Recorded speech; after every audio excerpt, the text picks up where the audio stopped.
Since Lynn and Jim couldn't settle things during mediation, the case moves forward and a hearing date is set. To get an idea of what to expect in her own case, Lynn sits in on some small claims hearings. She then prepares all her documents in advance, just as she did for mediation, except now she organizes her documents into 4 tabbed binders. One for her, one for Monster Repairs Inc., one for the judge, and one to submit for the court's record. She also reaches out to witnesses, people who saw what happened and can clearly explain the sequence of events. For example, the mechanic's assistant witnessed the dispute but says he is not willing to testify. Lynn can ask the court to issue a subpoena, an order that will compel the assistant to participate in the hearing.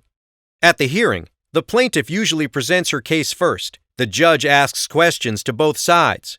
It's important to be direct, clear, and respectful when answering the judge's questions. Never interrupt the judge or the other side when they are speaking.